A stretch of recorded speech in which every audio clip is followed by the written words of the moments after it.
저는 보호자가 아닙니다. 새 부인에게 연락하세요. 복도를 나서는 미경의 뒷모습은 흔들리지 않았습니다. 하지만 주차장에 도착한 순간 그녀는 차 안에서 한참을 울었습니다. 35년을 함께 산 사람이었습니다. 그 세월이 이렇게 끝나는 것이 믿기지 않았습니다. 대체 그녀에게 무슨 일이 있었던 것일까요?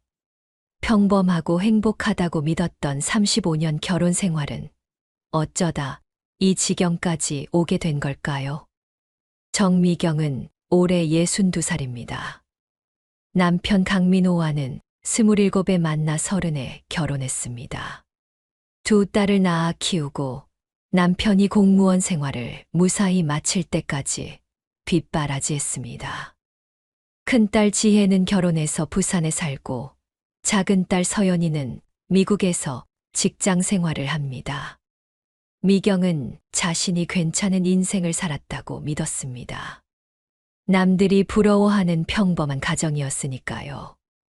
민호가 정년 퇴직한 것은 3년 전이었습니다. 구청 세무과에서 33년을 근무했습니다. 퇴직금은 9,500만 원이 나왔습니다. 둘은 의논 끝에 돈을 모아 동탄 쪽에 작은 오피스텔 하나를 샀습니다. 작았지만 역세권이라 월세 수요가 괜찮았습니다. 민호의 연금은 월 280만 원. 미경은 백화점 화장품 매장에서 파트타임으로 100만 원 정도 벌었습니다. 합치면 월 380만 원 정도의 수입이었습니다. 노후를 제대로 준비하지는 않았지만 그래도 여유로운 편이었죠. 문제는 민호가 변한 것이었습니다. 퇴직 후 민호는 집에만 있었습니다. 아침에 일어나면 TV를 켰습니다. 뉴스를 보다가 드라마, 재방송을 보고 예능 프로그램을 봤습니다. 점심을 먹고 나면 소파에 누워 낮잠을 잤습니다. 오후에 일어나면 또 TV를 봤습니다. 저녁을 먹고 나면 스마트폰을 들여다봤습니다. 유튜브를 보거나 뉴스 기사를 읽었습니다. 밤 11시쯤 되면 잠자리에 들었습니다. 매일이 똑같았습니다. 미경은 남편에게 운동이라도 다니라고 권했습니다. 집 근처에 체육시설도 있고 헬스장도 있었습니다. 하지만 민호는 귀찮다는 말만 되풀이했습니다. 친구들이랑 만나라고 해도 시큰둥했습니다. 뭐 하러 만나냐고 만나봤자 술 먹고 건강 망치는 것밖에 없다고 했습니다. 미경은 답답했습니다. 남편이 무기력해 보였습니다. 퇴직 전에는 아침마다 양복 입고 출근하던 사람이었습니다. 사무실에서 후배들 챙기고 민원인들 응대하고 바쁘게 살았습니다. 그런 사람이 퇴직 후에는 완전히 다른 사람이 됐습니다. 활력이 사라졌습니다. 웃음도 줄었습니다. 대화도 거의 하지 않았습니다. 미경은 친구 수진에게 전화를 걸었습니다. 수진은 미경과 고등학교 동창으로 5년 전 남편과 사별한 뒤 혼자 살고 있었죠. 미경은 하소연했습니다. 우리 남편이 요즘 너무 무기력해. 집에만 있고 TV만 보고 뭘 해도 귀찮대. 수진은 웃으며 말했습니다. 그거 남자들 다 그래. 퇴직하면 할 일이 없으니까. 시간 지나면 나아져. 미경은 한숨을 쉬었습니다. 언제까지 기다려야 돼? 1년? 2년? 사람마다 다르지.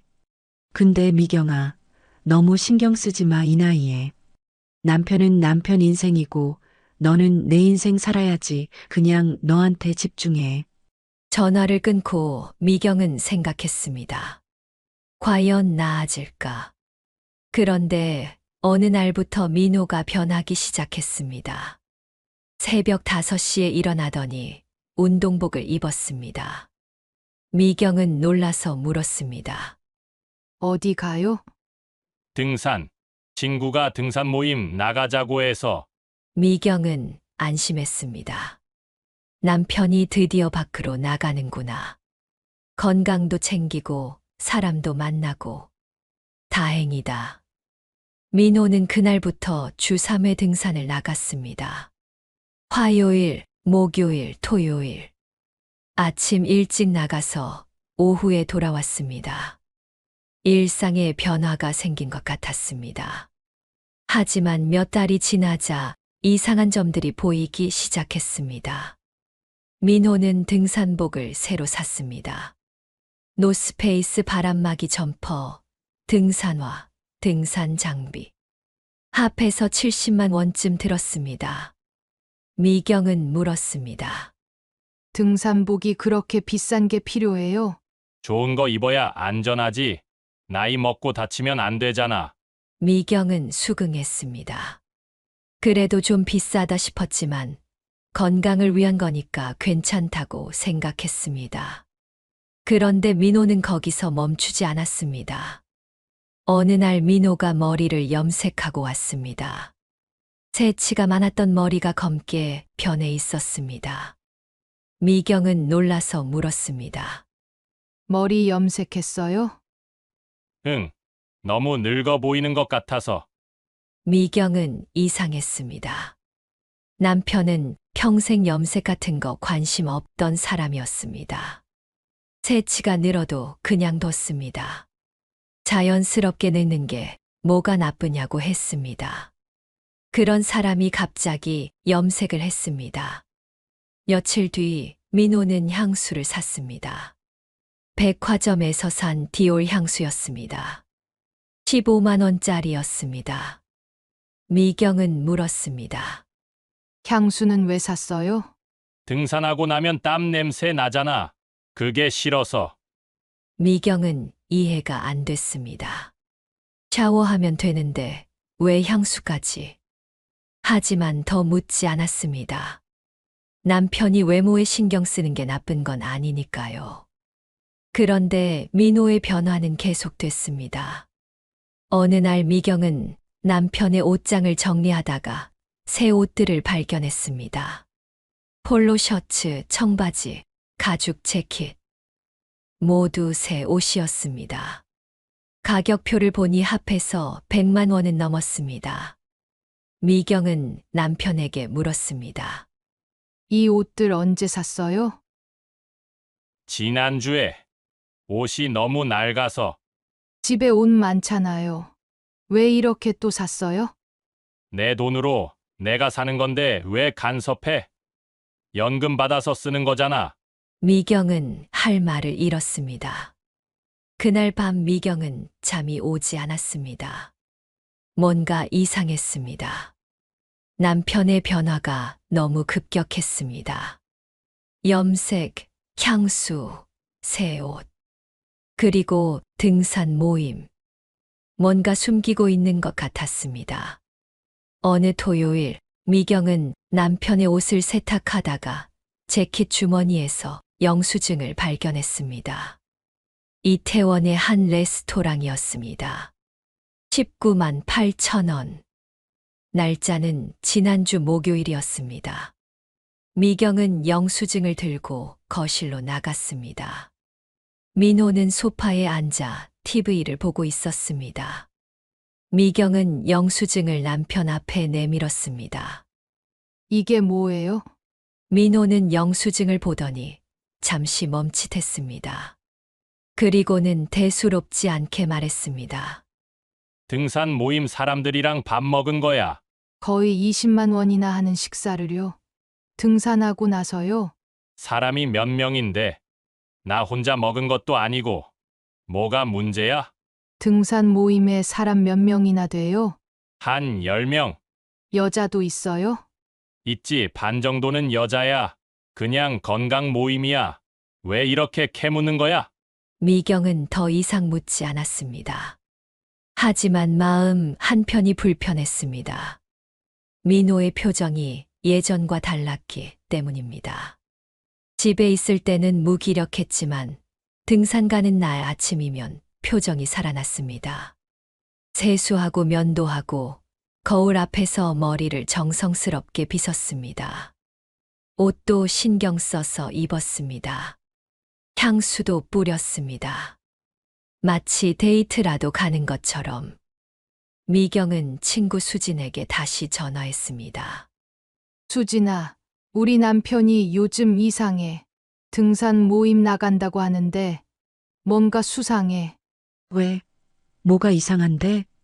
머리 염색하고 향수 뿌리고 새 옷 사 입고 그리고 비싼 식당에서 밥 먹고 원래 등산 모임이 그런 건가?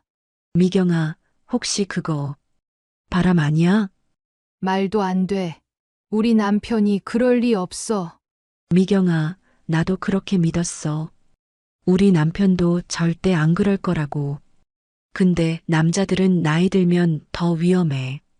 특히 퇴직하고 나서. 미경은 반박했습니다. 우리 남편은 달라. 35년을 함께 산 사람인데 내가 모르겠어? 그래, 그럼 다행이다. 근데 미경아, 한번 확인해봐. 그게 마음 편해. 전화를 끊고 미경은 생각했습니다. 확인한다고? 어떻게? 그날 밤 미경은 남편의 휴대폰을 볼까 망설였습니다. 하지만 결국 하지 못했습니다. 35년을 함께 산 사람을 의심하고 싶지 않았습니다. 그냥 믿자. 남편을 믿자. 석 달이 더 지났습니다. 민호의 외출은 점점 잦아졌습니다. 등산 모임은 주 3회에서 주 4회로 늘었습니다. 거기에 친구들 모임, 동창회까지 더해졌습니다. 한 주에 5일은 밖에 있었습니다. 집에 있는 날은 이틀뿐이었습니다. 반면 집에서는 미경과 대화를 거의 하지 않았습니다. 밥상을 차려줘도 고맙다는 말이 없었습니다. TV를 보면서도 딴 생각을 하는 것처럼 보였습니다. 미경이 말을 걸어도 건성으로 대답했습니다. 그러다 휴대폰이 울리면 얼굴이 환해지며 방으로 들어가 문을 닫았습니다. 통화하는 목소리는 들리지 않았지만 웃음소리는 들렸습니다. 미경은 점점 불안해졌습니다. 백화점 매장에서 일하는 동안에도 남편 생각이 났습니다. 지금 뭐 하고 있을까? 정말 등산만 하는 걸까? 아니면 다른 여자를 만나는 걸까? 생각이 꼬리를 물었습니다. 어느 날 매장 동료 은희가 물었습니다. 언니, 요즘 안색이 안 좋아요. 무슨 일 있어요? 아니야. 그냥 좀 피곤해서. 너무 무리하지 마세요. 건강이 제일 중요해요. 알았어. 고마워. 하지만 마음은 편치 않았습니다. 미경은 친구 수진에게 다시 연락해서 카페에서 만났습니다. 수진은 미경을 보자마자 물었습니다. 얼굴이 왜 그래? 많이 힘들어 보여. 미경은 한숨을 쉬었습니다. 수진아, 나 정말 미칠 것 같아. 무슨 일인데? 미경은 지난 3개월간의 일들을 털어놨습니다. 남편의 외출 증가, 집에서의 무관심, 휴대폰 통화할 때 화난 표정. 수지는 조용히 듣다가 단호하게 말했습니다. 미경아, 그거 100% 바람이야. 미경은 고개를 저었습니다. 그래도 확실한 증거가 없잖아. 내가 오해하는 걸 수도 있어. 그럼 확인해봐. 휴대폰이든 통장이든. 미경은 망설였습니다. 그게 맞는 건가? 남편을 의심하는 게. 의심이 아니야. 확인이야. 너 자신을 위해서라도 알아야 해. 계속 이렇게 불안하게 살 거야? 미경아, 내가 말 안 했지만 우리 남편도 그랬거든. 죽기 1년 전까지 바람 피웠어. 나는 전혀 몰랐지. 남편이 암 진단받고 병원 다니면서도 몰랐어. 남편이 죽고 나서야 알았어. 병원비 정리하다가 통장 내역 보고 알게 됐어. 미경은 놀라서 물었습니다. 정말 그래서 어떻게 했어? 수지는 쓸쓸하게 웃었습니다. 어떻게 하긴. 이미 죽었는데. 그냥 혼자 울었지. 그리고 후회했어. 왜 진작 확인하지 않았을까? 확인했으면 대화라도 했을 텐데. 미경은 할 말을 잃었습니다. 수지는 미경의 손을 꽉 잡았습니다. 미경아, 넌 나처럼 후회하지 마. 지금이라도 확인해. 아무것도 아니면 다행이고, 진짜 문제가 있으면 그때 대처하면 돼. 미경은 고개를 끄덕였습니다. 집으로 돌아오는 길, 미경은 결심했습니다. 오늘 밤 확인하자. 남편의 휴대폰을 확인하자. 그날 밤 10시, 민호는 일찍 잠이 들었습니다. 미경은 침대 옆에 있던 민호의 휴대폰을 집어들었습니다. 손이 떨렸습니다. 심장이 빠르게 뛰었습니다. 미경은 숨을 크게 들이쉬고 휴대폰 화면을 켰습니다. 비밀번호는 민호의 생일이었습니다. 미경은 카카오톡 앱을 열었습니다.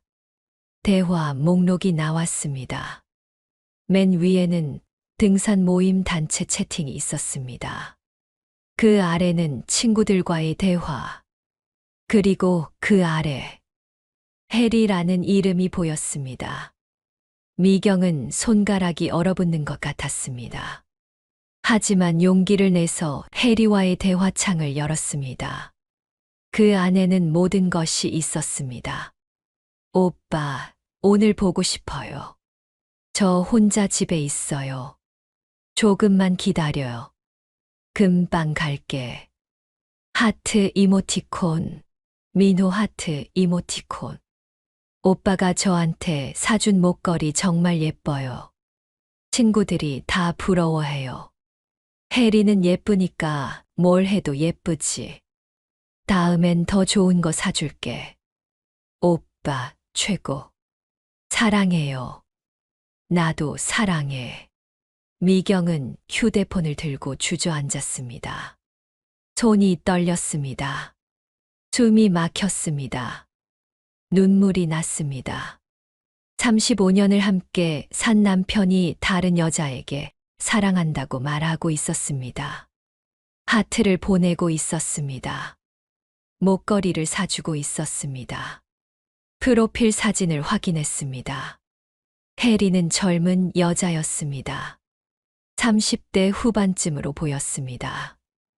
미경은 사진을 오래 바라봤습니다. 그리고 생각했습니다.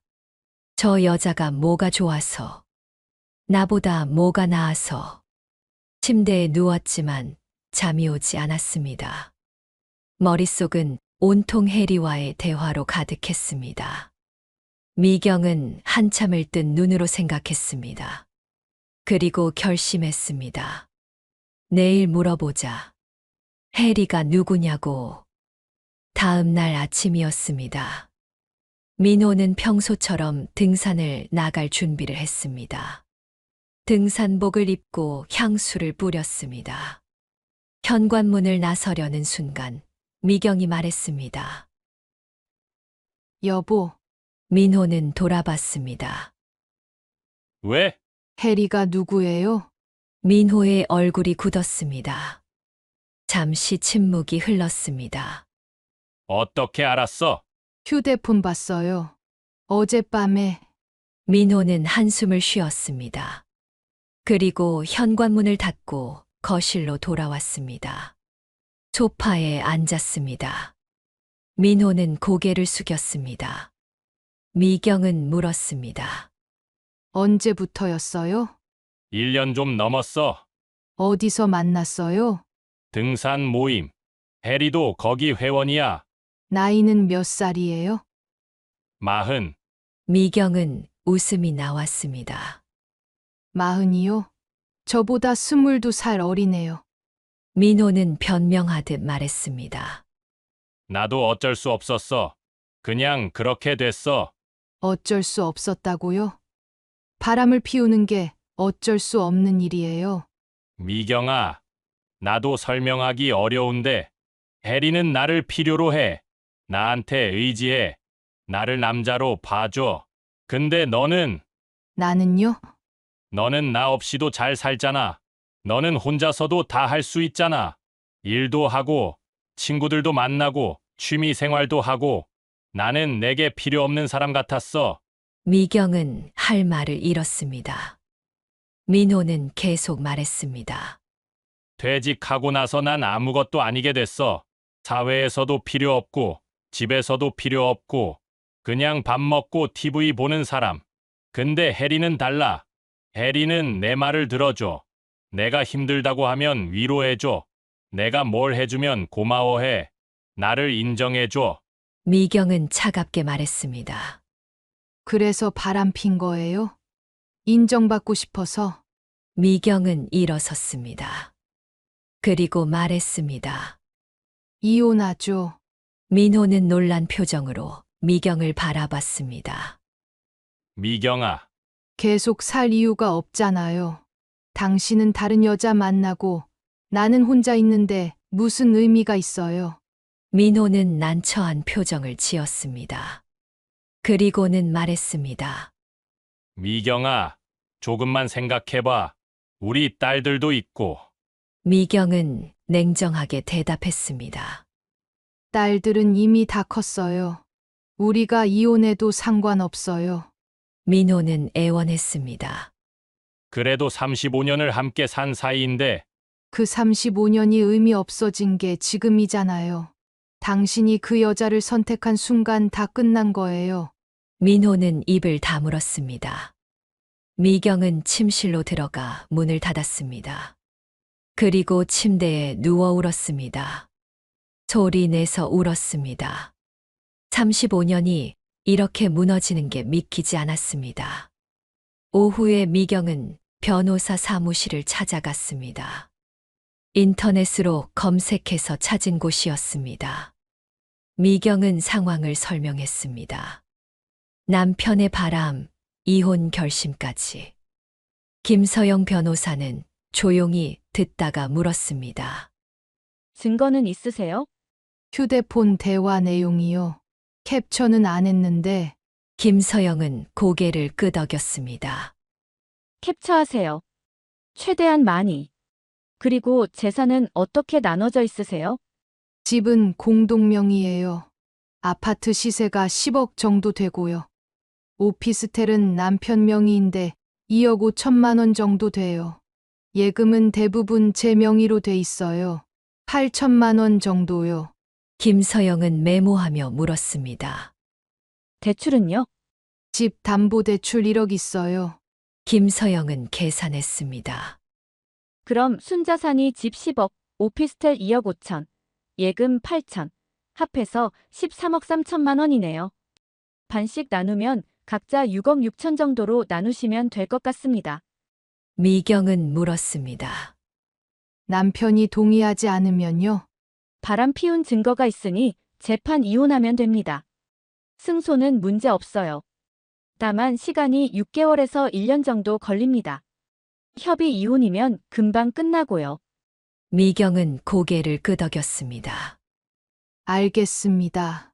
일단 남편한테 협의 이혼 제안해 볼게요. 김서영은 명함을 건네며 말했습니다. 힘든 시간이시겠지만 잘 이겨내실 거예요. 필요하면 언제든 연락 주세요. 미경은 변호사 사무실을 나와 집으로 돌아왔습니다. 민호는 집에 있었습니다. 거실 소파에 앉아 멍하니 TV를 보고 있었습니다. 미경은 민호 앞에 섰습니다. 그리고 말했습니다. 협의 이혼해요. 재산은 반씩 나누고 한 달 안에 정리하죠. 민호는 미경을 바라봤습니다. 그리고 한숨을 쉬었습니다. 정말 이렇게까지 해야 돼? 당신이 해리를 안 만난다고 각 썼으면 생각해 볼게요. 민호는 고개를 저었습니다. 그건 안 돼. 미경은 차갑게 웃었습니다. 그럼 할 말 없네요. 미경은 서류를 민호에게 건넸습니다. 민호는 서류를 받아들고 한참을 보다가 도장을 찍었습니다. 미경도 도장을 찍었습니다. 그렇게 35년의 결혼이 종이 한 장으로 끝났습니다. 재산 분할은 변호사의 조언대로 진행됐습니다. 집은 미경이 가지기로 했습니다. 대신 민호는 오피스텔과 3억을 가졌습니다. 민호는 짐을 쌌습니다. 옷, 책, 개인 물건들. 큰 트렁크 2개에 다 들어갔습니다. 35년의 흔적이 트렁크 2개였습니다. 민호는 짐을 들고 현관으로 나갔습니다. 현관문이 닫히는 소리가 들렸습니다. 미경은 그제야 주저앉았습니다. 그리고 울었습니다. 소리 내서 울었습니다. 35년이 이렇게 끝났습니다. 미경은 밤새 잠을 이루지 못했습니다. 천장을 바라보며 지난 35년을 떠올렸습니다. 결혼식 날, 딸들 낳던 날, 함께 여행 갔던 날들. 모든 기억이 스쳐 지나갔습니다. 그리고 생각했습니다. 그게 다 의미 없었나? 그 시간들이 다 거짓이었나?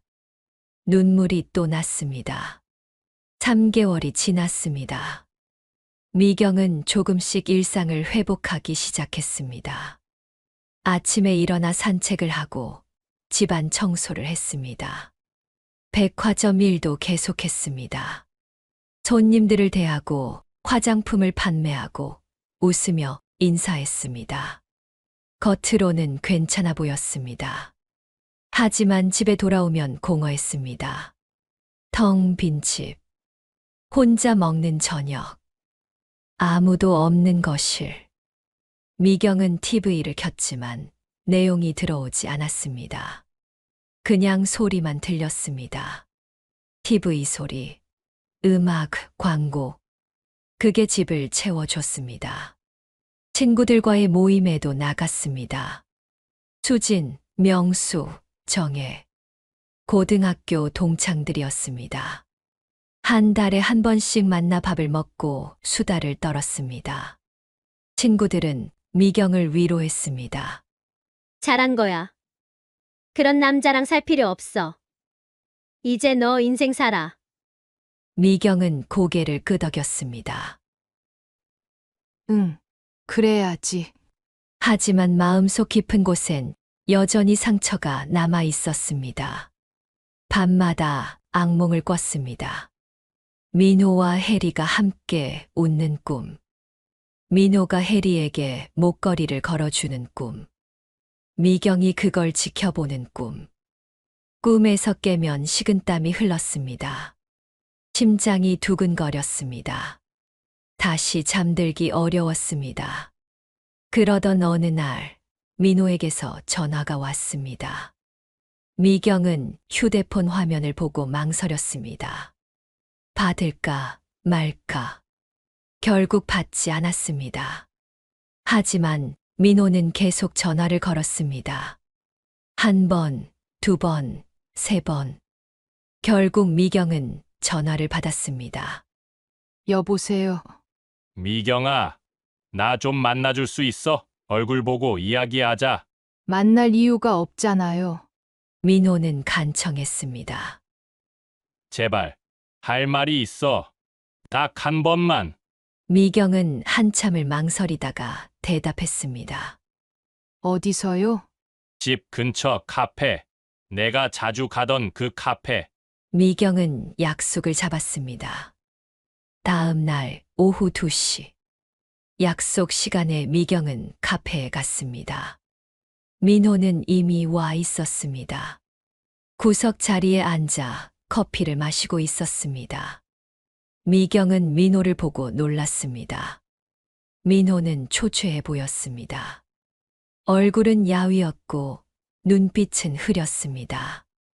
머리는 염색이 빠져 새치가 보였고 옷도 구겨져 있었습니다. 미경은 민호 앞에 앉았습니다. 무슨 일이에요? 민호는 한참을 망설이다가 말했습니다. 해리한테 차였어. 미경은 놀라지 않았습니다. 그냥 담담하게 물었습니다. 왜요? 민호는 쓴웃음을 지었습니다. 내가 돈이 없잖아. 해리는 처음엔 괜찮다고 했어. 나이는 중요하지 않다고. 마음만 있으면 된다고. 근데 시간이 지나니까 달라지더라. 자꾸 돈 얘기를 했어. 여행 가자. 명품 가방 사달라. 차 바꾸고 싶다. 나는 연금으로 겨우 생활비 내는데 그런 걸 어떻게 해줘? 미경은 커피를 한 모금 마시며 들었습니다. 민호는 계속 말했습니다. 그래서 오피스텔 담보대출을 받았어. 3천만 원. 그걸로 해리 차 할부금 내줬어. BMW 시리즈. 월 80만 원씩 나가. 근데 그것도 모자라더라. 해리는 나한테 오피스텔을 팔아서 같이 카페라도 하자고 했어. 투자금 2억 필요하대. 나는 거절했어. 오피스텔 팔면 나는 뭘로 살아? 그랬더니 해리가 화를 내더라. 나한테 사랑이 없냐고. 진심이 아니었냐고. 미경은 물었습니다. 그래서요? 민호는 고개를 숙였습니다. 헤어지자고 하더라. 자기는 미래가 없는 남자랑은 못 있겠대. 그리고 차단했어. 전화도 문자도 카톡도 다 차단. 미경은 차갑게 웃었습니다. 당연한 일 아니에요. 해리는 당신 돈을 원했던 거죠. 사랑이 아니었어요. 민호는 눈물을 글썽였습니다. 나도 이제 알아. 내가 바보였어. 해리는 나를 사랑한 게 아니었어. 그냥 이용한 거야. 미경은 물었습니다. 그래서 저한테 온 거예요? 미경아, 미안해. 내가 정말 바보였어. 다시 시작할 수 없을까? 미경은 단호하게 대답했습니다. 안 돼요. 민호는 애원했습니다. 제발. 나는 너밖에 없어. 해리는 날 버렸어. 친구들도 다 멀어졌어. 딸들한테도 연락 못해. 지혜가 나한테 실망했대. 서연이는 아예 전화도 안 받아. 정말 너밖에 없어. 미경은 냉정하게 말했습니다. 저는 당신의 마지막 선택지가 아니에요. 필요할 때만 찾는 사람도 아니고요. 민호는 울먹였습니다. 미경아, 미경은 자리에서 일어섰습니다. 그리고 말했습니다. 저는 이제 당신 없이 살 수 있어요. 35년 함께 살았지만 이제 정말 끝이에요. 잘 지내세요. 민호는 미경의 손을 잡으려 했습니다. 미경아, 제발. 미경은 손을 뿌리쳤습니다. 손 떼세요. 미경은 카페를 나섰습니다. 뒤돌아보지 않았습니다. 걸어가는 동안 눈물이 났지만 참았습니다. 집에 도착해서야 미경은 눈물을 흘렸습니다. 하지만 이번 눈물은 달랐습니다. 슬픔이 아니라 해방감이었습니다. 미경은 생각했습니다. 이제 정말 끝났구나. 며칠 후 미경은 상담센터를 찾았습니다.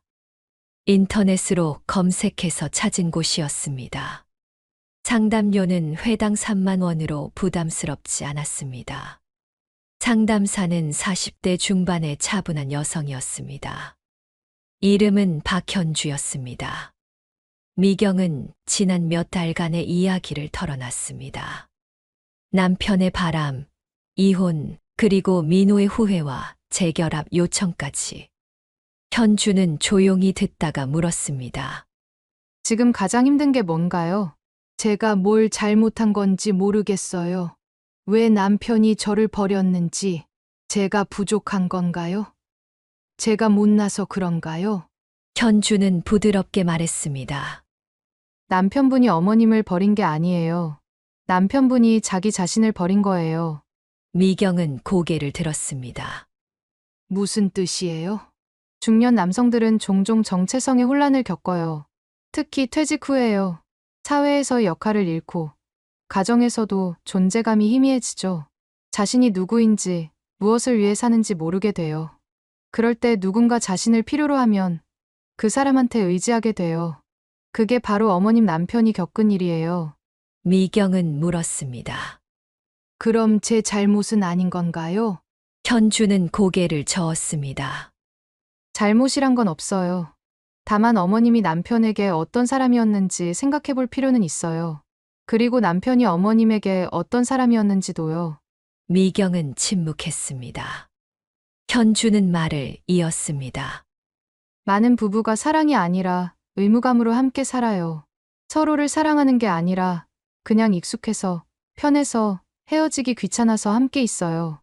그런 관계는 언젠가 무너져요. 외부 자극이 생기면요.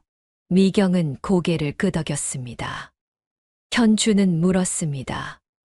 남편분과 함께 있을 때 행복하셨나요? 미경은 망설이다가 대답했습니다. 잘 모르겠어요. 불행하지는 않았어요. 그냥 평범했어요. 현주는 다시 물었습니다. 남편분을 사랑하셨나요? 미경은 또 망설였습니다. 그리고 조용히 대답했습니다. 사랑이라기보다는 정이 들었던 것 같아요. 가족이었죠. 현주는 고개를 끄덕였습니다.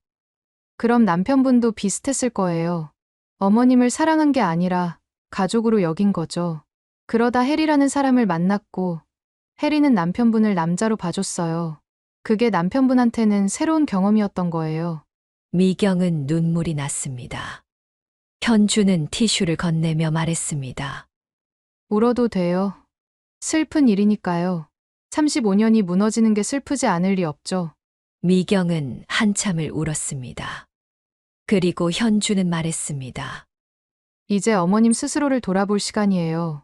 그 안에서 어머님이 누구인지 찾아야 해요. 미경은 집으로 돌아와 일기를 쓰기 시작했습니다.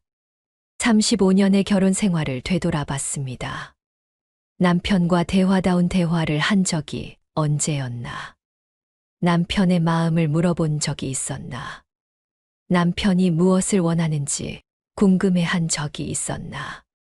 미경은 깨달았습니다. 나는 남편을 사랑하지 않았다. 그냥 함께 사는 사람으로 여겼다. 나는 민호에게 아내가 아니라 엄마였다. 밥 차려주고 빨래해주고 집안일 하는 사람. 민호는 나한테 의지했지만 나는 민호를 돌본 것이지 사랑한 게 아니었다. 그냥 의무감이었다. 그렇다면 민호는 어땠을까? 민호도 마찬가지였을 것이다. 나를 사랑한 게 아니라 집안일 해주는 사람으로 여겼을 것이다. 둘은 사랑이 아니라 의무감으로 함께 살았다. 그러니 민호가 혜리에게 간 것도 이해가 된다. 혜리는 민호를 필요로 했으니까. 민호는 누군가에게 필요한 사람이 되고 싶었으니까. 미경은 펜을 내려놨습니다. 그리고 생각했습니다. 그럼 나는 뭘 원했을까? 나는 왜 민호와 결혼했을까? 나는 행복했을까? 답은 금방 나왔습니다. 나는 행복하지 않았다. 그냥 의무를 다했을 뿐이다. 아내로서, 엄마로서, 며느리로서. 나는 나를 위해 산 적이 없다. 미경은 울었습니다. 하지만 이번엔 억울해서가 아니라 슬퍼서 울었습니다. 35년을 살았지만 나를 위해 산 적이 없었습니다. 늘 누군가를 위해 살았습니다. 남편을 위해, 딸들을 위해, 시부모를 위해. 나는 어디 있었을까? 상담은 일주일에 한 번씩 계속됐습니다. 현주는 미경에게 과제를 줬습니다. 나를 위한 시간을 가져보세요. 좋아하는 걸 해보세요. 누군가를 위한 게 아니라 오롯이 나를 위한 것을요. 미경은 생각했습니다. 나는 뭘 좋아하지? 오랜 고민 끝에 답을 찾았습니다. 책. 미경은 책 읽는 걸 좋아했습니다. 젊었을 때는 소설을 많이 읽었습니다. 하지만 결혼하고 나서는 책을 거의 읽지 못했습니다. 시간이 없었습니다. 아이들 키우고, 집안일하고, 시부모 모시고, 책 읽을 여유가 없었습니다. 미경은 서점에 갔습니다. 오랜만이었습니다. 서점을 둘러보며 책들을 구경했습니다. 소설, 에세이, 자기계발서. 마음에 드는 책 5권을 골랐습니다. 계산대에서 10만 원을 냈습니다. 아깝지 않았습니다. 오히려 기분이 좋았습니다. 집에 돌아와 책을 읽기 시작했습니다. 저녁을 먹고 설거지를 하고 TV를 끄고 책을 펼쳤습니다. 소파에 앉아 책장을 넘겼습니다. 이야기가 펼쳐졌습니다. 미경은 빠져들었습니다. 시간이 흘러 시계를 보니 밤 11시였습니다. 어느새 2시간이 지난 것을 보고 미경은 놀랐습니다. 오랜만에 나를 위한 시간이었습니다. 그날 밤 미경은 편안하게 잠들었습니다. 미경은 요가 수업도 등록했습니다. 집 근처 복지관에서 하는 수업이었습니다. 주 2회 화요일과 목요일 오전 10시. 수강료는 월 8만 원이었습니다. 미경은 수업에 처음 갔을 때 긴장했습니다. 사람들이 많았습니다. 대부분 50대에서 60대 여성들이었습니다. 강사는 30대 여성이었습니다. 이름은 김나라였습니다. 나라는 밝은 목소리로 인사했습니다. 안녕하세요. 오늘 처음 오신 분 있나요? 나라는 웃으며 말했습니다. 환영합니다. 천천히 따라하시면 돼요. 무리하지 마시고요. 수업이 시작됐습니다. 처음엔 몸이 뻣뻣해서 동작 하나하나가 힘들었습니다. 다리를 쭉 뻗는 것도 어려웠고 허리를 숙이는 것도 힘들었습니다. 하지만 나라는 계속 격려했습니다. 괜찮아요. 천천히 하세요. 무리하지 마시고 자기 몸에 집중하세요. 수업이 끝나고 미경은 땀을 흘렸습니다. 힘들었지만 기분은 좋았습니다. 몸이 가벼워진 것 같았습니다. 나라가 다가와 물었습니다. 어떠셨어요? 힘들었는데 좋았어요. 처음엔 다 그래요. 근데 계속하다 보면 몸이 유연해져요. 그러면 마음도 유연해지고요. 미경은 그 말이 마음에 들었습니다. 요가 수업은 계속됐습니다. 주 2회, 1시간씩. 시간이 지나면서 미경의 몸은 점점 유연해졌습니다. 처음에는 손끝이 발끝에 닿지 않았지만 한 달 뒤에는 닿았습니다. 허리를 숙이는 것도 편해졌습니다. 균형 잡는 동작도 할 수 있게 됐습니다. 나라의 말이 맞았습니다. 몸이 유연해지니 마음도 유연해졌습니다. 어느 날 요가 수업이 끝나고 옆자리 여성이 말을 걸었습니다. 혹시 커피 한 잔 하실래요? 미경은 놀랐지만 수락했습니다. 둘은 근처 카페로 갔습니다. 여성의 이름은 이경숙이었습니다. 나이는 미경과 비슷한 60살이었습니다. 경숙은 커피를 마시며 말했습니다. 저도 이혼했어요. 3년 됐어요. 미경은 놀라서 물었습니다. 어떻게 아셨어요? 제가 이혼한 거? 경숙은 웃었습니다. 표정 보면 알아요. 저도 그랬거든요. 처음 요가 시작했을 때 얼굴이 어두웠어요. 근데 시간 지나니까 밝아지더라고요. 외롭지 않아요? 외롭죠. 근데 결혼 생활 할 때도 외로웠어요. 차라리 지금이 나아요. 최소한 제 시간은 제 거니까. 제가 하고 싶은 거 할 수 있으니까. 미경은 고개를 끄덕였습니다. 저도 그래요. 혼자 있는 게 외롭긴 한데 자유롭기도 해요. 경숙은 웃었습니다. 그렇죠. 자유. 그게 제일 좋아요. 둘은 친구가 됐습니다. 요가 수업이 끝나면 함께 커피를 마셨습니다. 서로의 이야기를 나눴습니다. 경숙의 이혼 사연, 미경의 이혼 사연. 비슷하면서도 달랐습니다. 하지만 공통점이 있었습니다. 둘 다 자유를 찾았다는 것. 어느 일요일, 미경은 혼자 바다에 갔습니다. 강릉 바다였습니다. KTX를 타고 2시간 만에 도착했습니다. 미경은 백사장에 앉아 파도를 바라봤습니다. 파도는 밀려왔다가 물러갔습니다. 계속 반복됐습니다. 미경은 생각했습니다. 인생도 저렇게 흘러가는 거겠지. 밀려왔다가 물러가고 다시 밀려오고 끝이 아니라 순환이지. 미경은 속으로 말했습니다. 이제 나는 나를 위해 살아야겠다. 누군가를 위해서가 아니라 오롯이 나를 위해. 6개월이 지난 어느 날, 미경은 민호에게서 다시 연락을 받았습니다. 이번엔 문자였습니다. 미경아, 나 병원에 입원했어. 혈압이 너무 높아서 쓰러졌어. 혼자서 힘들어. 도와줄 수 있어? 미경은 문자를 보고 한참을 망설였습니다. 가야 하나, 말아야 하나. 그리고 답장을 보냈습니다. 새 부인한테 연락하세요. 민호에게서 바로 답장이 왔습니다. 혜리는 연락 안 하는 거 알잖아. 딸들도 바빠서 올 수 없대. 제발 좀 와줘. 미경은 친구 수진에게 전화를 걸었습니다. 수진은 단호하게 말했습니다. 너희는 이미 남남이야. 알아. 근데 그냥 내버려 두기엔 마음이 불편해. 35년을 함께 산 사람인데.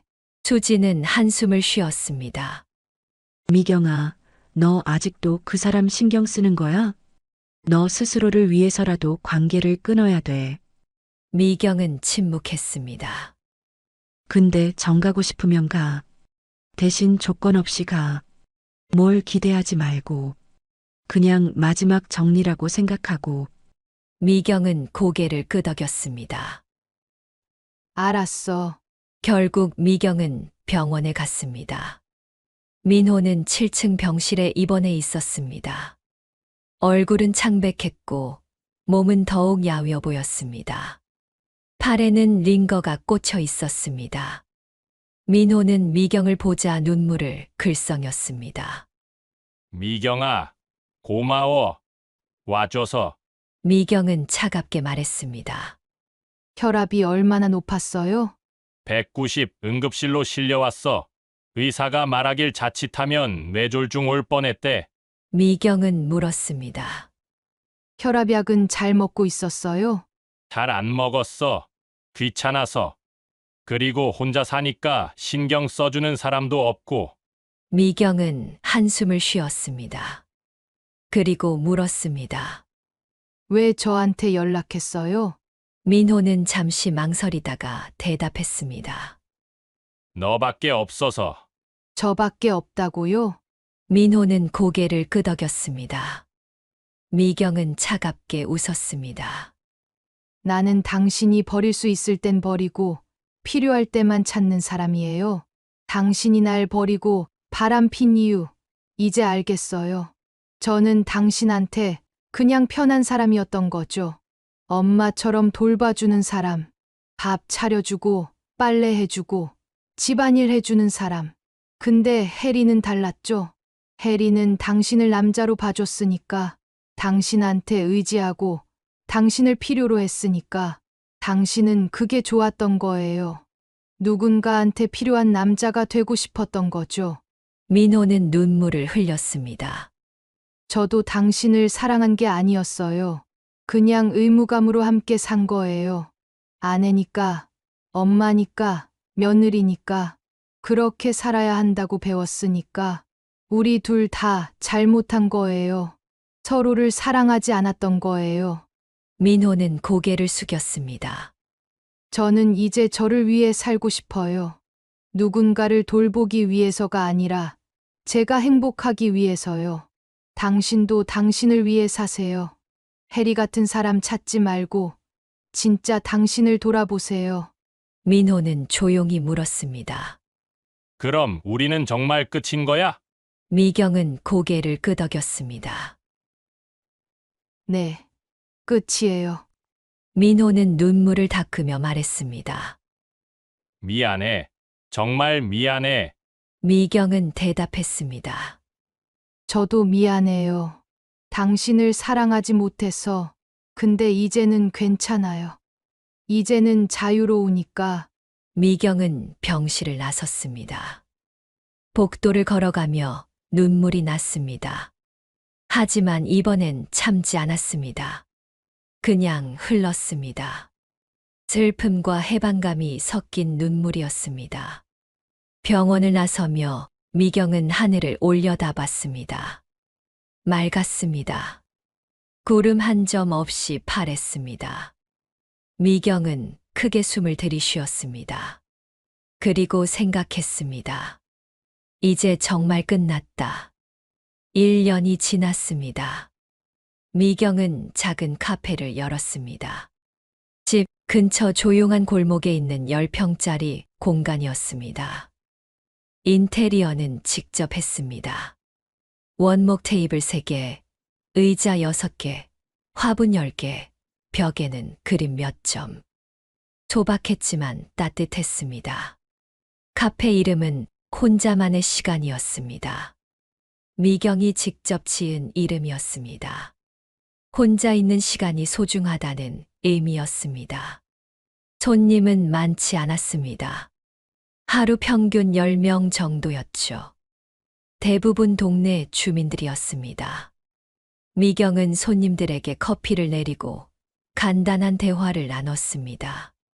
수익은 많지 않았습니다. 한 달 매출은 300만 원 정도였습니다.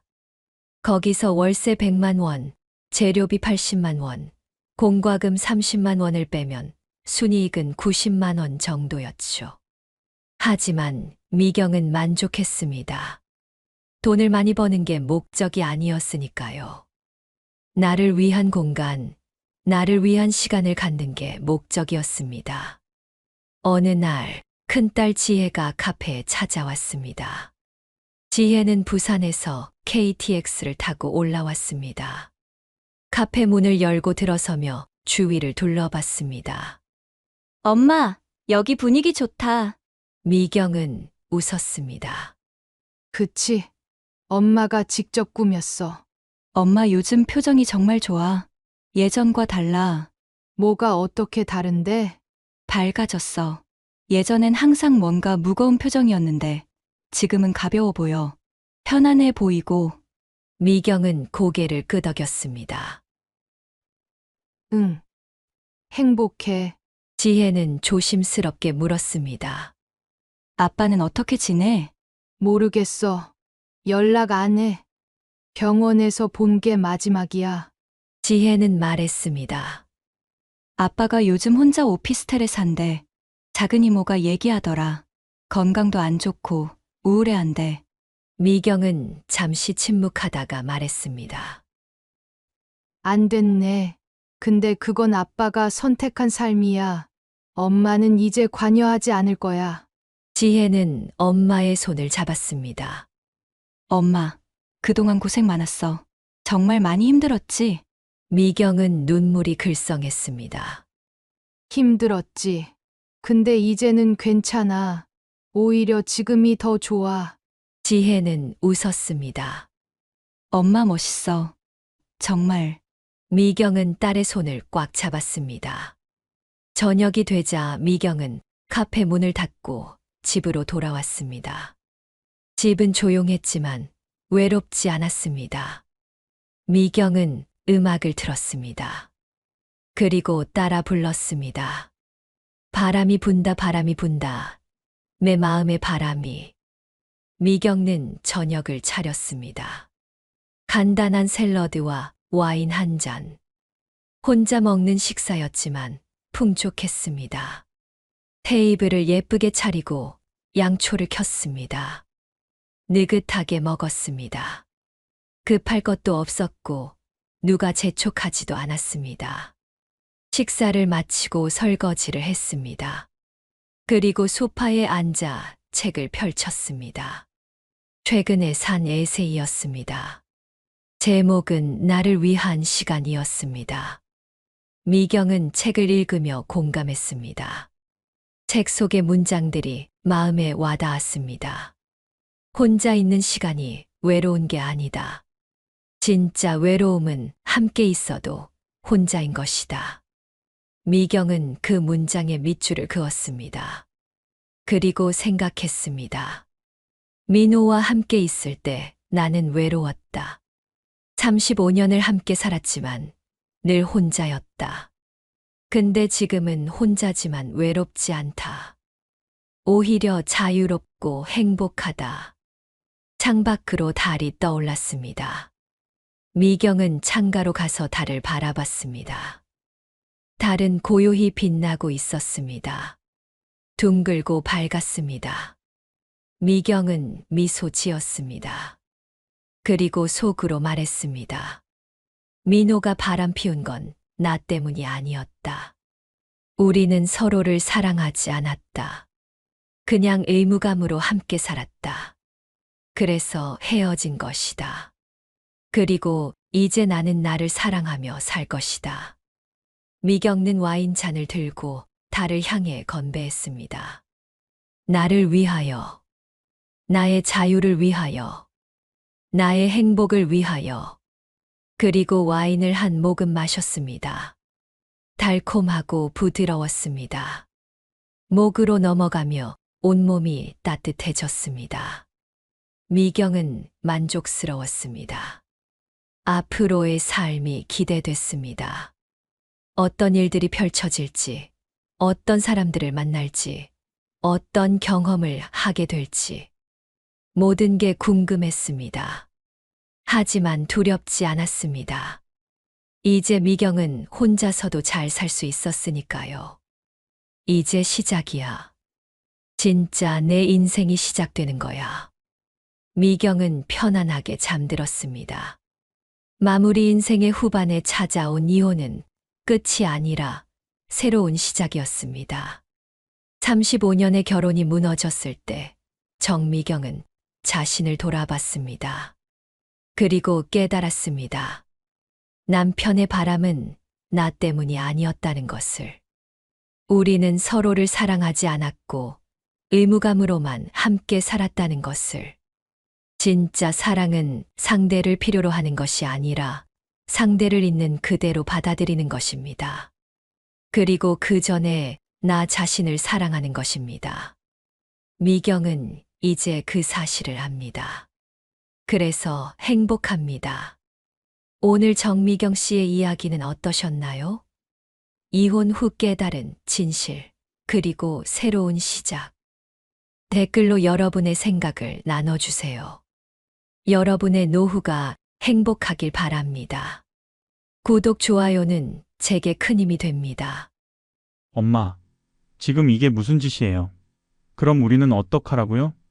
아들, 민수의 목소리가 아파트 복도에 울려 퍼집니다.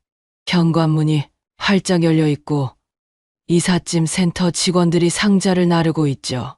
저는 차분하게 마지막 짐을 챙겼습니다.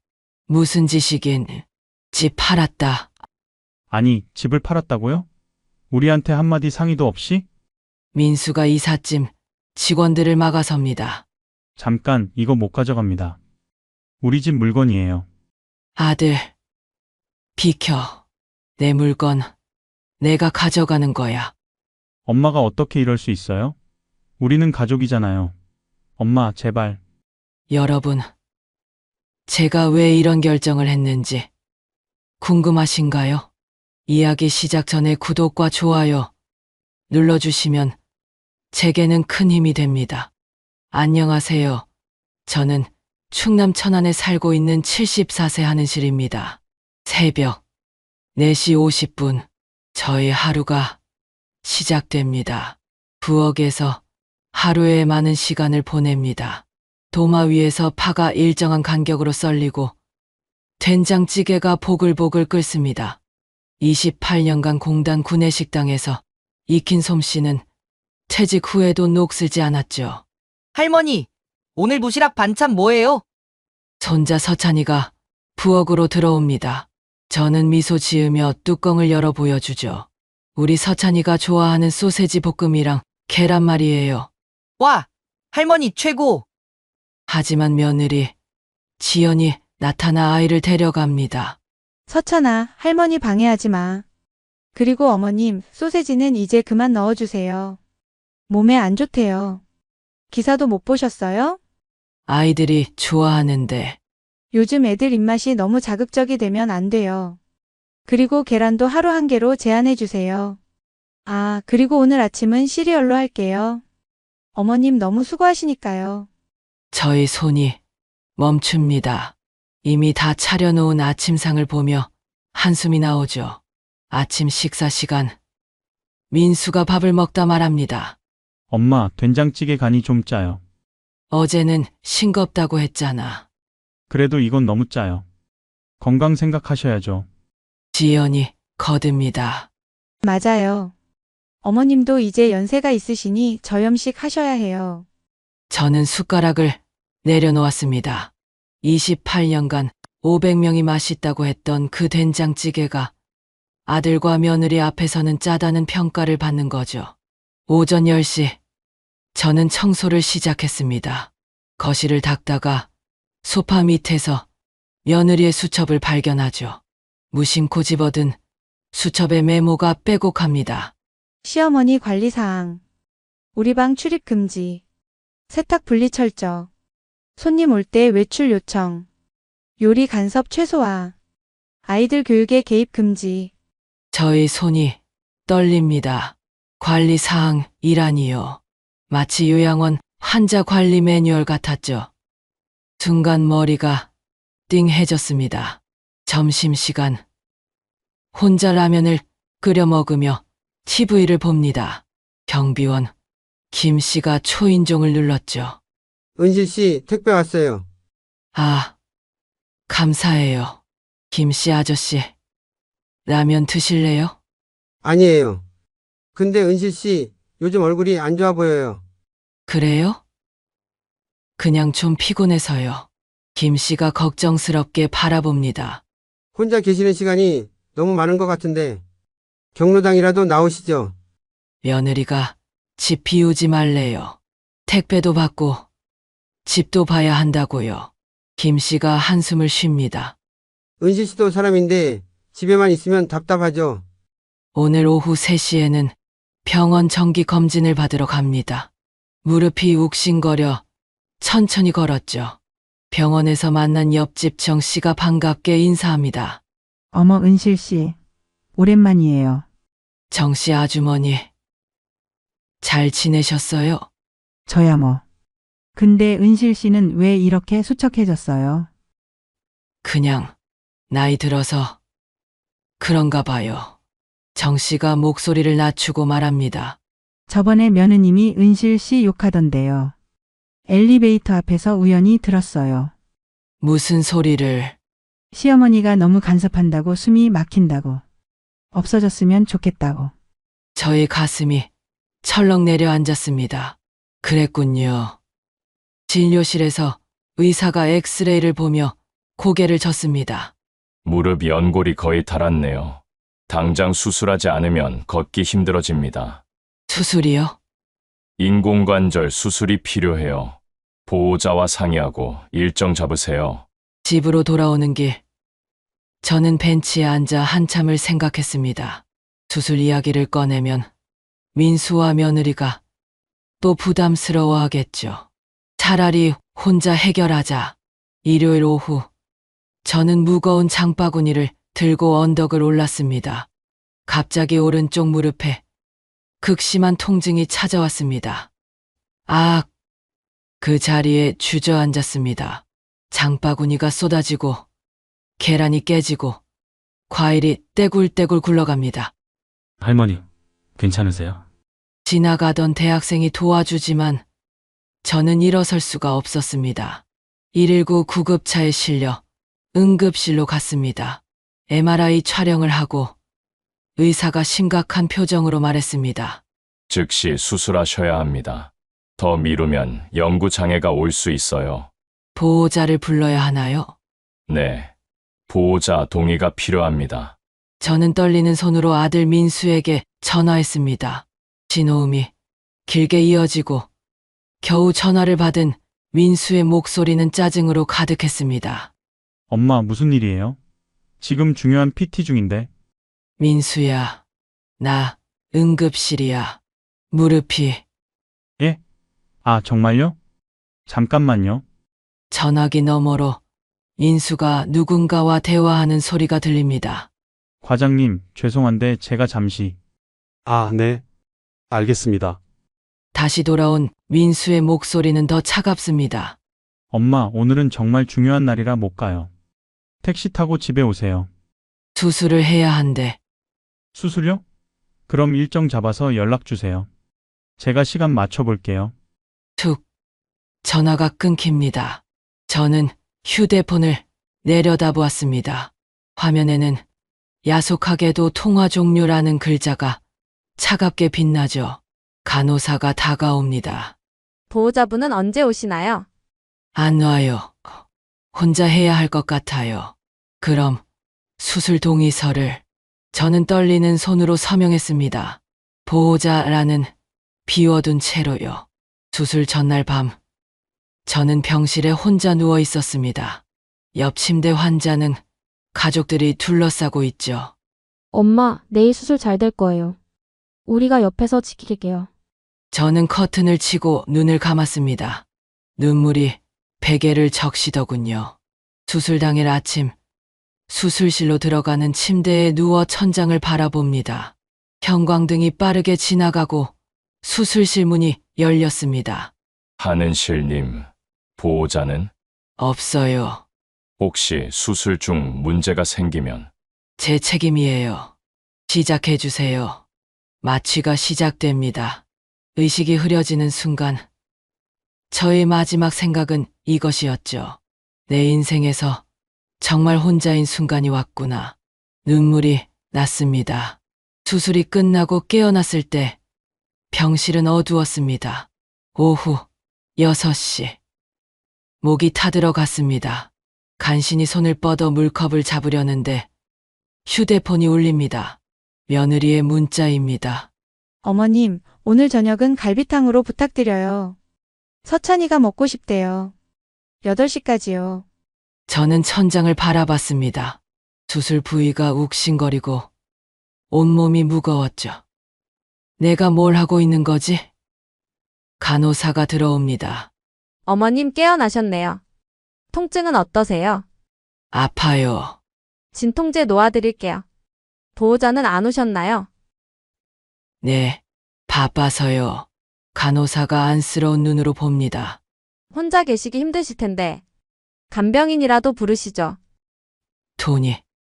그럼 제가 저녁에라도 좀 도와드릴게요. 간호사의 작은 친절이 오히려 가슴을 아프게 합니다. 가족보다 낯선 사람이 더 따뜻하다니요. 퇴원 후 일주일.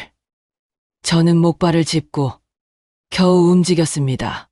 재활 운동을 하라고 했지만 집안일을 하느라 제대로 못하고 있습니다. 아침 6시. 목발을 짚고 부엌에 섭니다. 한 발로 균형을 잡으며 칼질을 하는데 그 모습을 본 민수가 짜증을 냅니다. 엄마, 왜 무리해요? 그냥 반찬 사다 먹으면 되잖아요. 가족이 사 먹는 반찬만 먹으면 안 되지. 고집 좀 그만 부려요. 엄마 때문에 우리도 불편해요. 저는 놀라서 돌아봤습니다. 내가 불편하게 해? 목발 소리 때문에 아침에 다 깨고 엄마 때문에 신경 쓰이고. 민수가 휙 나가버립니다. 저는 싱크대를 붙잡고 서 있었습니다.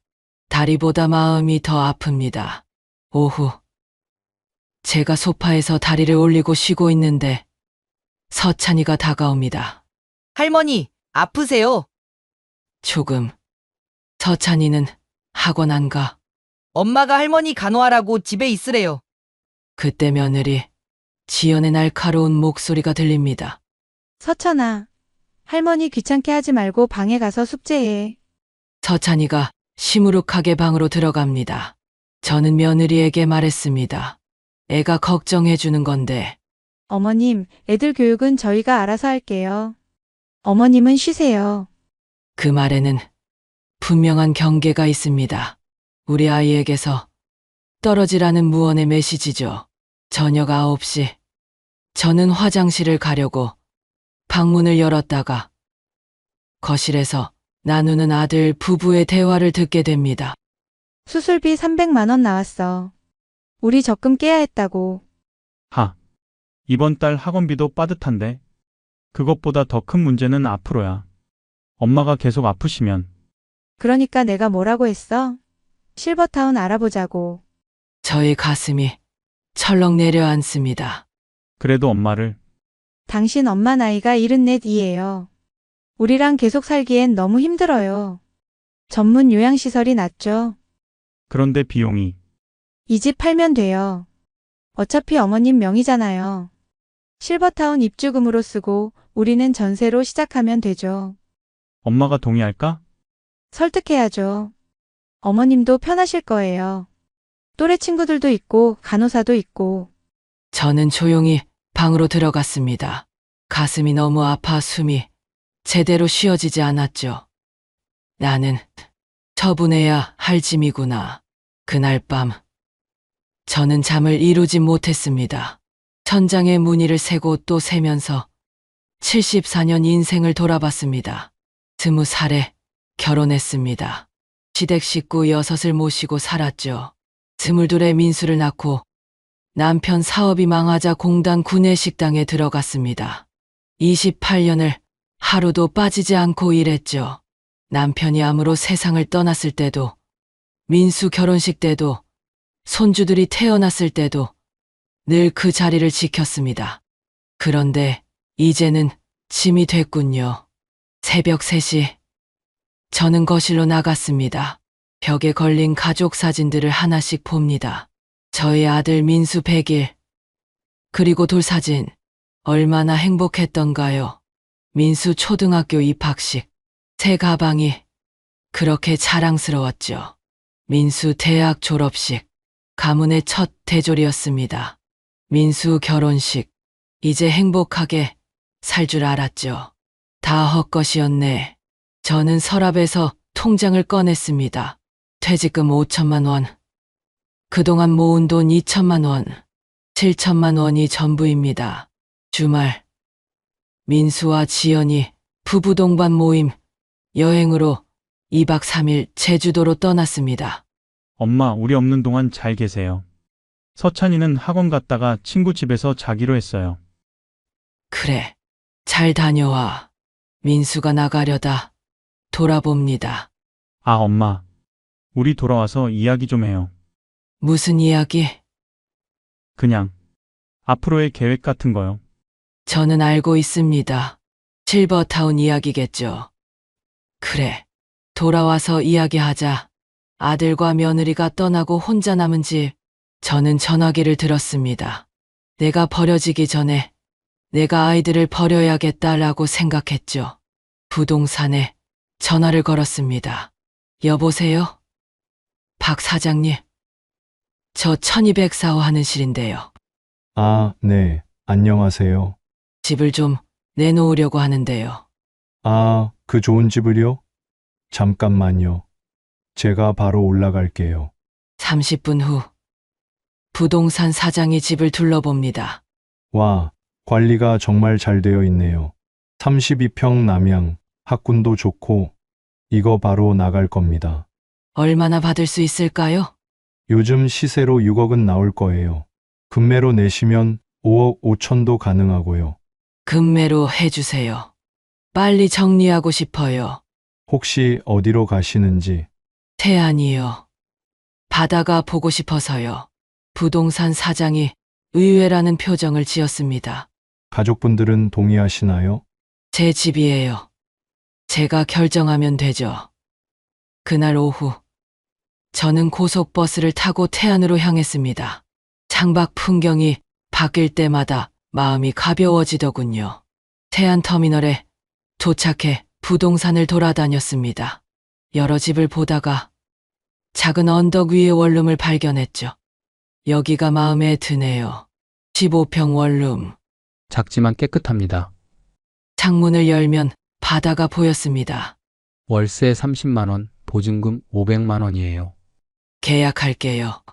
그런데 혼자 사실 건가요? 연세가 있으신데. 네. 혼자 살 거예요. 이제부터는요. 계약을 마치고 태안시장을 걸어봅니다. 굴 한 봉지 10,000원. 갓 잡은 생선이에요. 활기찬 시장 풍경이 저의 마음을 설레게 합니다. 생선, 가게 아주머니가 말을 겁니다. 어디서 오셨어요? 천안에서요. 이제 여기 살려고요. 아이고, 잘 오셨네.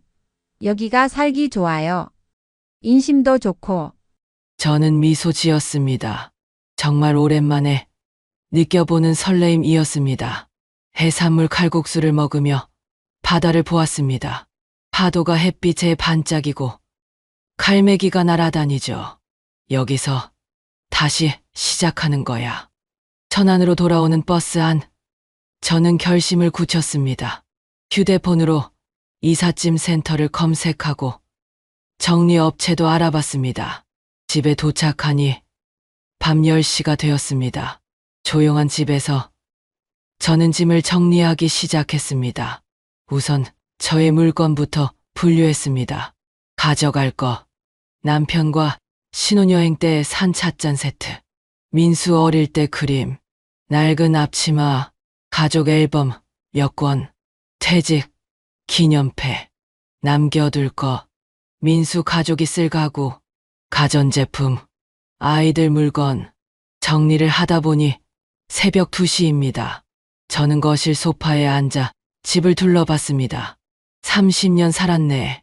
이 집에서 벽지의 얼룩들, 마룻바닥의 흠집들, 모두 추억입니다. 하지만 이제는 놓아줄 때죠. 월요일 아침, 저는 부동산에 전화를 했습니다. 박 사장님, 매수자 구했어요? 네, 안 계실 때 같이 둘러봤는데 신혼부부가 정말 마음에 들어 해요. 5억 5천에 바로 계약하겠대요. 좋아요. 언제 계약하죠?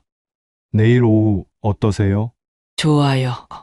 다음 날 오후, 저는 계약서에 도장을 찍었습니다. 새 주인이 될 신혼부부가 행복해 보였습니다. 정말 좋은 집이네요. 잘 살겠습니다. 네. 행복하게 사세요. 제 통장에 5억 5천만 원이 입금되었습니다. 평생 처음 보는 큰돈이었죠. 이제 누구에게도 손 벌리지 않고 살 수 있어. 수요일 저녁, 민수와 며느리가 제주도에서 돌아왔습니다. 엄마 잘 계셨어요? 응. 잘 있었지. 며느리가 큰 상자들을 보고 눈살을 찌푸렸습니다. 어머님, 이 상자들은 뭐예요? 정리하시는 거예요? 응. 좀 정리하려고. 다 버리실 거예요? 저희가 도와드릴게요. 아니야. 내가 할게. 그날 밤. 저는 가족들이 자는 사이 조용히 짐을 쌌습니다. 소중한 것들만 골라 작은 상자 5개에 담았습니다.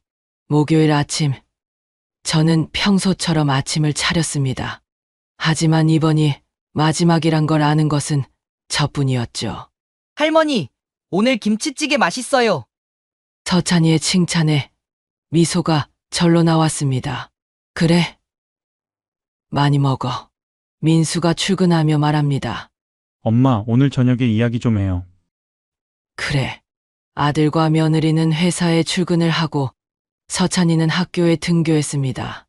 혼자 남은 저는 마지막으로 집안을 청소했습니다. 구석구석 깨끗이 닦았죠. 새 주인이 기분 좋게 들어와야지. 오후가 되어 저는 동네를 한 바퀴 돌았습니다.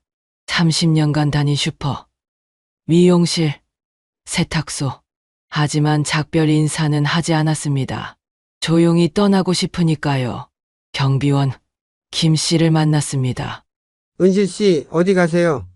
그냥 산책 좀요. 얼굴이 좋아 보이네요. 그래요? 기분이 좋아서 그런가 봐요. 무슨 좋은 일 있어요? 저는 의미심장하게 웃음이 나왔습니다. 네. 아주 좋은 일이 있어요. 저녁 6시. 가족들이 저녁 밥상에 모였습니다. 제가 차린 마지막 저녁상이죠.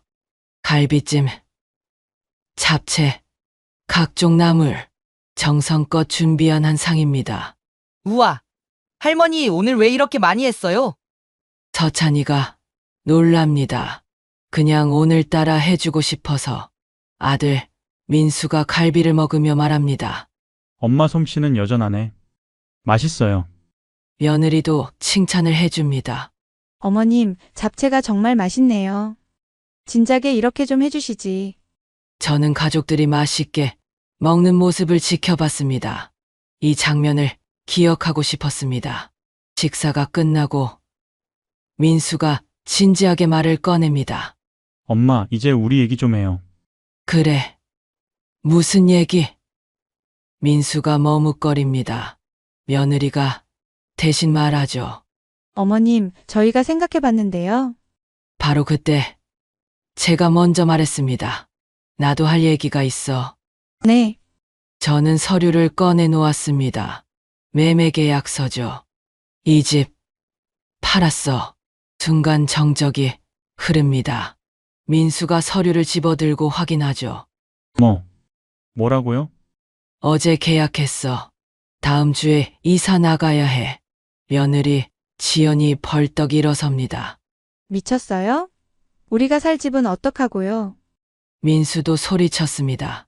엄마, 어떻게 우리한테 상의도 없이. 저는 차분하게 말했습니다. 너희도 나한테 상의 없이 실버타운 알아봤잖아.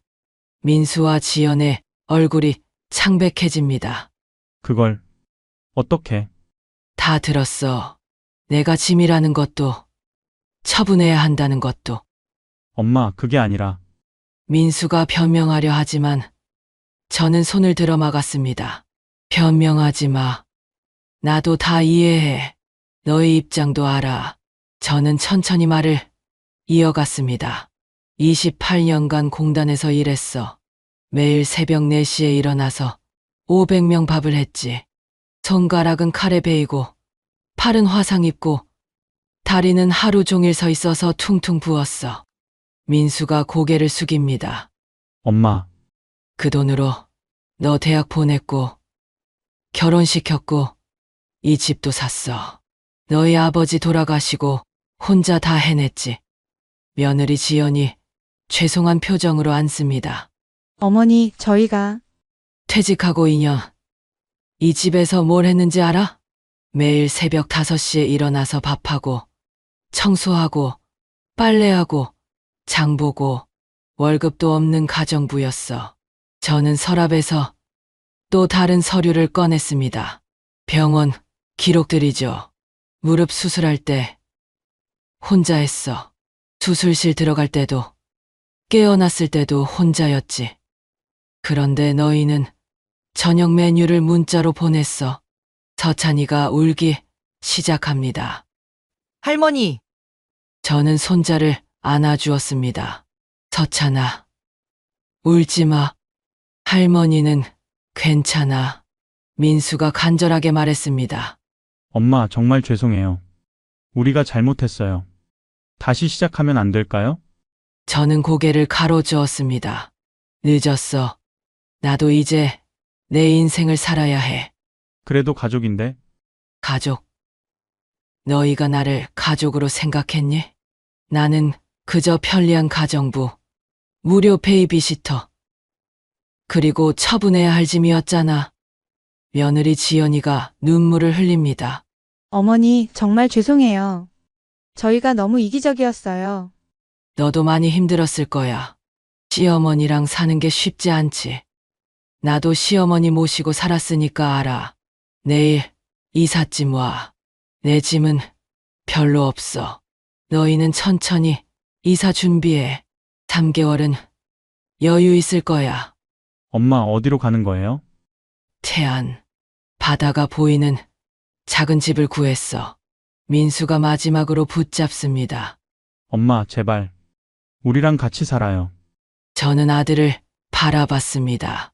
눈에 눈물이 고이지만 결심은 확고했죠. 민수야, 엄마도 사람이야. 74살이지만 아직 살아있어. 이제라도 하는 실로 살고 싶어. 엄마. 너도 이제 45살이야. 엄마 없이 사는 법을 배워야지. 그게 진짜 어른이 되는 거야. 이삿날 새벽 5시. 저는 마지막으로 이 집의 새벽을 맞았습니다. 부엌에 서서 창밖을 바라봤죠.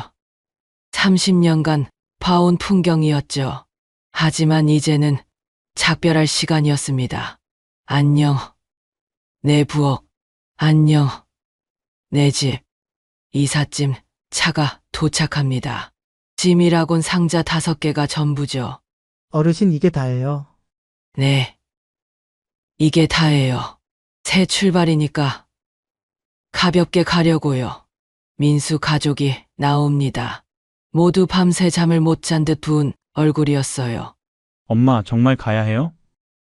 그래, 이제 가야 할 때야. 서찬이가 저를 꼭 안아줍니다. 할머니, 보고 싶을 거예요. 할머니도 보고 싶을 거야. 방학 때 놀러와.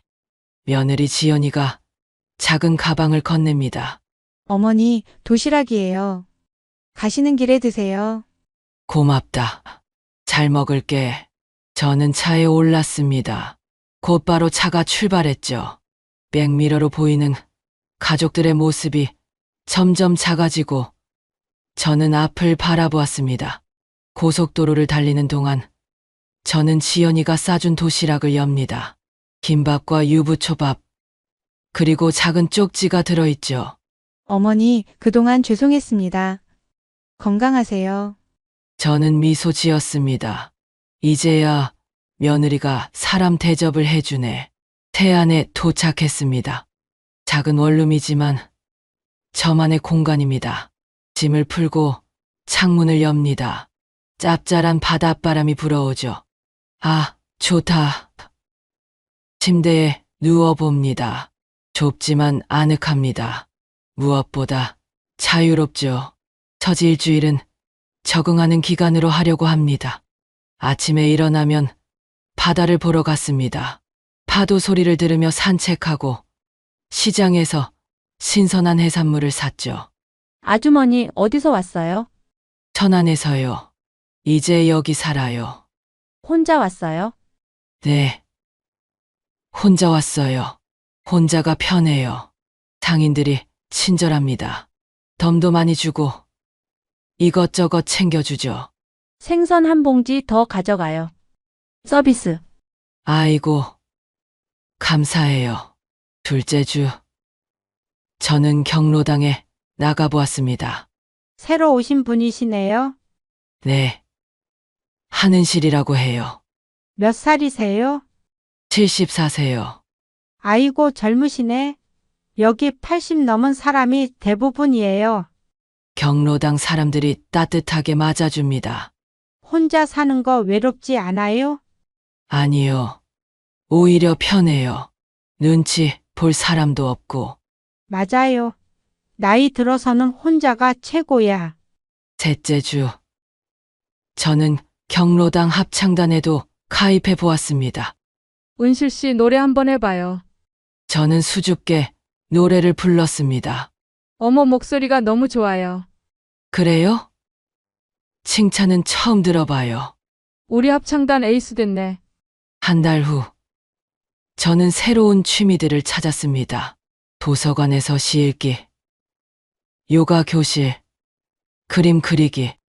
74살에 처음 하는 것들이 이렇게 많다니. 2달 후, 민수가 혼자 찾아왔습니다.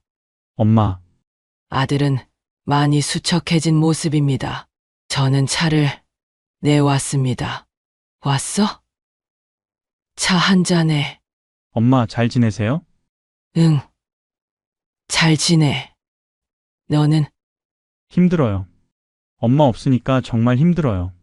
민수가 작은 상자를 내밉니다. 엄마가 좋아하던 청자 찻잔이에요. 어머, 이걸 가져왔네. 둘이 마주 앉아 차를 마셨습니다. 창밖으로 바다가 보였습니다. 엄마 여기 좋네요. 그래, 좋아. 매일 바다 보고, 시장 가고, 사람들 만나고. 행복해 보여요. 응, 행복해. 74년 만에 처음으로 민수가 눈물을 글썽입니다. 엄마, 정말 미안해요. 이제야 엄마가 얼마나 힘드셨는지 알겠어요. 이제라도 알았으니 됐어. 다시 같이 살면 안 될까요? 저는 아들의 손을 잡았습니다. 민수야. 우리는 떨어져 있어도 가족이야. 굳이 같이 살 필요는 없어. 그래도 가끔 보고, 안부 전하고, 그리워하면서 사는 거야. 그게 진짜 가족이지. 민수가 고개를 끄덕였습니다. 알겠어요. 엄마가 행복하면 됐어요. 민수가 떠난 후 노트북을 켜고 노인들의 수다라는 게시판에 제 글을 올렸습니다. 안녕하세요. 74세에 새 출발한 하는실입니다. 저는 28년간 공단에서 식당 일을 했고 2년간 아들 집에서 무급 가정부로 살았어요. 그리고 74세에 독립했습니다. 혹시 앞치마 벗고 싶은데 용기가 없으신 분들 계신가요? 나이가 들어서 늦었다고 생각하시나요? 늦지 않았어요. 저도 해냈으니까요. 오늘부터 엄마 말고 나로 사는 이야기 들려드릴게요. 일주일 후 제 글에 댓글이 쏟아졌습니다. 용기 얻고 갑니다. 저도 독립할게요. 새 출발 응원합니다. 멋지십니다. 저는 댓글을 읽으며 미소가 나왔습니다. 내 이야기가 누군가에게 힘이 될 수 있구나. 3달 후 저의 일상은 완전히 바뀌었습니다. 아침 6시. 더 이상 남을 위한 밥을 하지 않습니다. 바다를 보며 커피를 마시죠. 오전에는 요가를 하고 오후에는 도서관에서 책을 읽습니다. 저녁에는 경로당 친구들과 수다를 떱니다. 은실 씨, 오늘 뭐 먹을래요? 회 먹으러 갈까요? 좋아요. 자유롭게 먹고, 자유롭게 놀고, 자유롭게 삽니다. 어느 날, 손주 서찬이에게 영상통화가 왔습니다. 할머니, 보고 싶어요. 할머니도 보고 싶어. 할머니, 거기 바다 보여주세요. 저는 휴대폰을 들고 창밖을 비췄습니다. 우와, 진짜 바다다. 방학 때 놀러와. 할머니가 맛있는 거 해줄게. 네, 꼭 갈게요. 통화를 끝내고 저는 일기를 썼습니다. 오늘도 좋은 하루였다. 74세. 이제야 진짜 삶이 시작된 것 같다.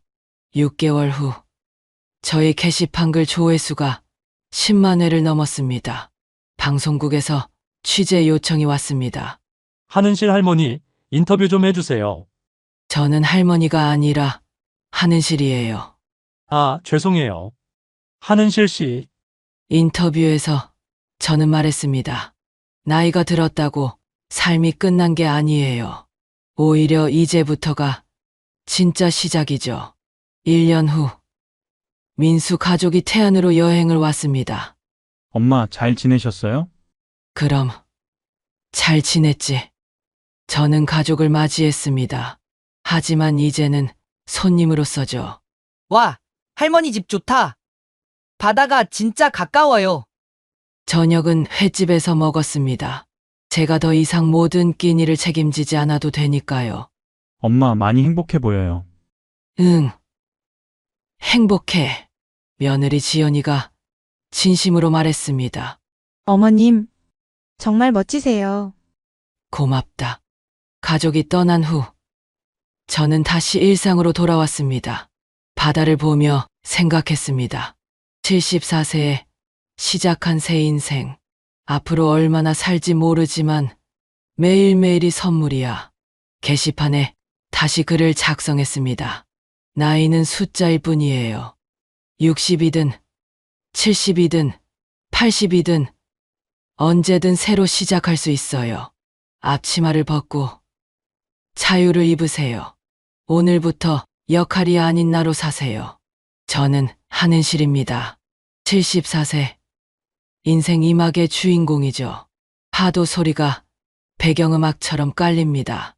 창밖의 바다는 여전히 넘실거리고 갈매기는 자유롭게 날아다닙니다. 저도 이제 그들처럼 자유롭습니다. 제 이야기를 들어주셔서 감사합니다. 여러분 인생에 행복이 가득하시길 바랍니다.